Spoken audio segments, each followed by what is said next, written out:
Ce livre est absolument génial. Le rythme de l'histoire est parfait. Bienvenue dans Naweltopia. Je suis Nawel, une maman, une infirmière, mais aussi une autrice autodidacte. Ici, on explore le processus créatif, de l'idée à la publication.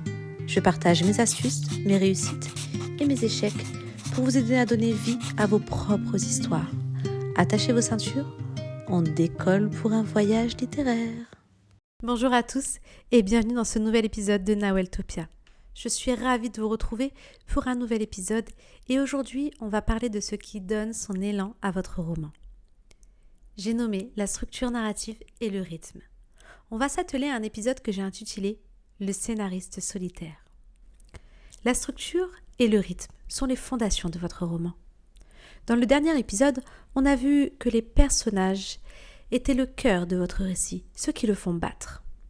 Mais sans une bonne structure et un bon rythme, même les meilleurs personnages risquent de s'essouffler.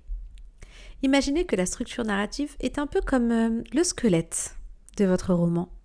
Elle définit l'ordre dans lequel les événements s'enchaînent. C'est ce qu'on appelle l'arc de votre intrigue, le chemin que votre héros va parcourir, jalonné par des étapes clés.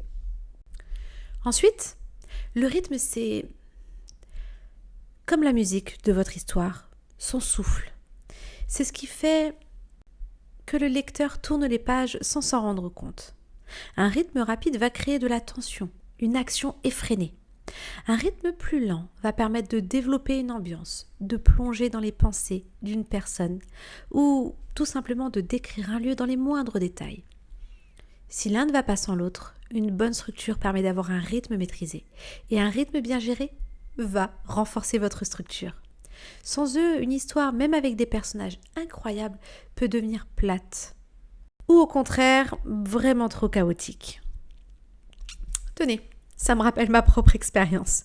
Quand j'ai écrit mon premier roman, j'avais un tas d'idées, des scènes que j'adorais, mais je ne savais pas comment les relier. J'ai écrit pendant des mois, mais autant vous dire que c'était le chaos. Mon histoire commençait très rapidement, puis elle stagnait, puis elle s'accélérait de nouveau pour s'arrêter brusquement. J'avais des idées super, mais l'intrigue ne tenait pas debout. C'est là que j'ai réalisé que la structure, c'est pas une contrainte, mais plutôt un guide, une boussole. Heureusement, il existe des méthodes pour vous aider à donner du corps à votre roman sans perdre votre chemin. Le squelette de l'histoire, vous vous rappelez la structure? Avant de vous lancer dans la rédaction, essayez de schématiser votre intrigue. Et là, je reviens à ce que je disais concernant le cinéma intérieur, qui va vraiment vous aider à donner une ligne directive avant d'écrire votre histoire. Le classique arc en 3 temps est un excellent point de départ. Je vous explique. Vous prenez votre histoire et vous la découpez en 3 actes bien distincts. L'acte 1, qu'on appellera l'exposition, c'est là que vous présentez vos personnages, votre monde, et vous mettez en place un élément déclencheur. Ça va être la base, le décor de toute votre histoire. L'acte 2, nous rentrons dans la confrontation. C'est le cœur de l'histoire, la plus longue partie. Votre personnage va affronter des défis, des obstacles qui vont le faire évoluer. Et quand je dis défis et obstacles, je parle pas forcément d'un méchant monstre qui va venir l'attaquer. Ça peut être des défis et des obstacles intérieurs. C'est ici que vous allez construire le suspense de votre roman. Nous avons ensuite l'acte 3, la résolution. Là, c'est la fin de votre histoire, le dénouement. Votre personnage a changé et l'intrigue trouve une conclusion. Vous pouvez aussi aller plus loin avec des outils comme le schéma narratif de Freytag ou l'approche du voyage du héros de Joseph Campbell, qui détaille encore plus ces étapes si vous voulez pousser le processus un peu plus loin. Je vous laisse faire vos recherches. Nous avons ensuite le graphique de rythme. Ça va être un très bon outil pour pouvoir donner de l'intensité à votre histoire. Pour le rythme, ceci est un bon exercice. Il faut créer un graphique. Sur une feuille, vous tracez une ligne horizontale et une ligne verticale. La ligne horizontale va représenter le temps de votre roman. On ne parle pas de frise chronologique très compliquée. Sur l'axe vertical, ce sera l'intensité de votre histoire. Quand votre histoire s'accélère, vous faites monter la ligne en écrivant bien évidemment les chapitres qui permettent d'arriver au summum. Quand elle ralentit, vous descendez cette ligne. Cela va vous permettre, une fois l'histoire terminée, de visualiser les moments de tension et les moments de relâchement.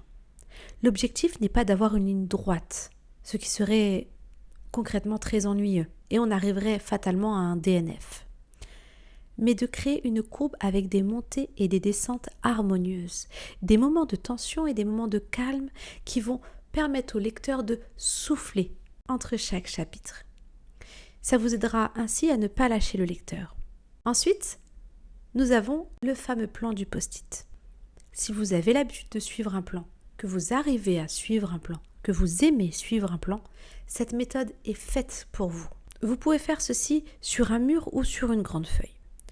Vous allez écrire chaque scène de votre roman sur un post-it.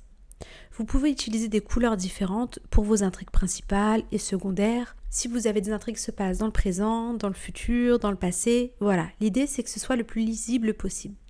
L'idée est de pouvoir bouger les scènes et de les réorganiser pour voir où les moments forts et faibles se situent.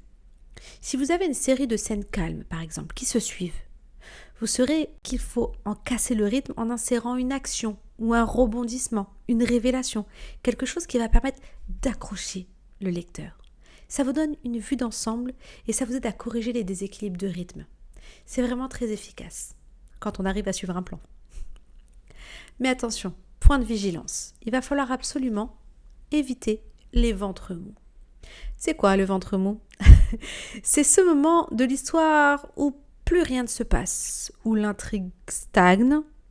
C'est souvent là que le lecteur lâche le roman. En utilisant votre plan ou votre graphique, vous pourrez facilement identifier des passages et les revigorer. Il faut penser à varier le rythme.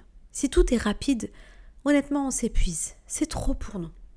Si tout est lent, on va avoir tendance à s'ennuyer. Pensez à l'alternance. Une scène d'action peut être suivie d'un moment de réflexion ou d'un dialogue peut-être un peu plus posé. Cette alternance est la clé d'un rythme captivant. Il faut structurer votre suspense. Pensez à vos cliffhangers en fin de chapitre.